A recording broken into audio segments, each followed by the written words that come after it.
আমিও তো দেখলাম, কিন্তু কথা হচ্ছে কি এই বিষয়ে আমিও দেখলাম এটা বিভিন্ন যখন নির্বাচন আসে, ভোট আসে, তখন এইভাবে পোস্টারগুলো লাগিয়ে থাকে। কিন্তু আমরা দেখলাম যেহেতু এদেশে কে বা কারা লাগিয়েছে আমরা জানি না, তবে এটা এইভাবে হয়ে থাকে। ভোট এলেই মোটামুটি অনেক কিছু ইস্যু বেরোয়, এইভাবে বেরিয়েছে। এটা নিয়ে কোনো চিন্তা ভাবনার কোনো কারণ নেই।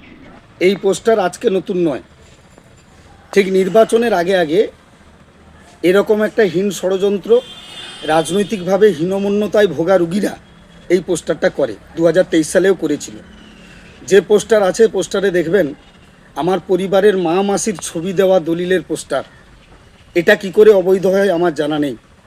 দ্বিতীয়ত হচ্ছে গিয়ে 2026-এ রাজনৈতিককে সামনে রেখে আমাদের মাননীয় মন্ত্রীর সঙ্গে আমার পারিবারিক সম্পর্ক থাকার কারণে একটা চক্রান্তমূলক আমার মা মাসি দেওয়ার দলিলের ছবি অবৈধভাবে সংগ্রহ করে এই পোস্টারিং করা হয়েছে সম্পূর্ণ রাজনৈতিক ষড়যন্ত্রের উদ্দেশ্যে। একটা মানুষের ব্যক্তিগত রুটি রুজির প্রশ্নে রোজগারের সম্পত্তি জনমানসে প্রকাশ এটা বাধ্যতামূলক নয়। সেক্ষেত্রে এটা আইন বিরুদ্ধ অপরাধ। যারা এই হীন ষড়যন্ত্র রাজনৈতিক উদ্দেশ্যে করেছে তাদের বিরুদ্ধে প্রশাসনিক ব্যবস্থা, অবিলম্বে শাস্তির ব্যবস্থার দাবিতে আমি আমার প্রশাসনিক ব্যবস্থা গ্রহণ করব এবং এই ষড়যন্ত্রের বিরুদ্ধে ধিক্কার জানাচ্ছি। এই ঘৃণ্যতম জঘন্য অপরাধের বিরুদ্ধে আমি ধিক্কার জানাচ্ছি। আপনার নাম পরিচয়? আমি স্বপন কুমার প্রধান, সহকারী সভাপতি, সাগর পঞ্চায়েত সমিতি। দেখুন, সারা পশ্চিমবাংলাবাসী তৃণমূলের উন্নয়নের পাঁচালি শুনেছি, আর এখন সাগরদ্বীপের মানুষরা দেখছে শ্বশুর জামাইয়ের উন্নয়নের পাঁচালি। এবার সুন্দরবন উন্নয়ন মন্ত্রী কি বলবেন?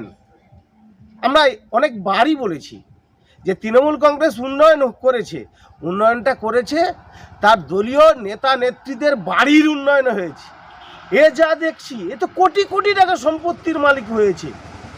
কি ছিল সুন্দরবন উন্নয়ন মন্ত্রীর জামাই? এখন এত টাকার সম্পত্তির মালিক হলো কি করে? ইমিডিয়েট সিবিআই এবং ইডির তদন্ত করা উচিত। আসল সত্য বেরিয়ে আসবে কোথা থেকে টাকার এত উৎস। আর এটা সাগরদ্বীপের মানুষজনেরা দেখছি। সাগরদ্বীপের মানুষজনের কাছে বলতো না যে সাগরদ্বীপের রূপকার, আজকে কি বলবেন? নিজের জামাইয়ের সম্পত্তির পরিমাণ এত হলো কি করে? উৎস কোথা থেকে?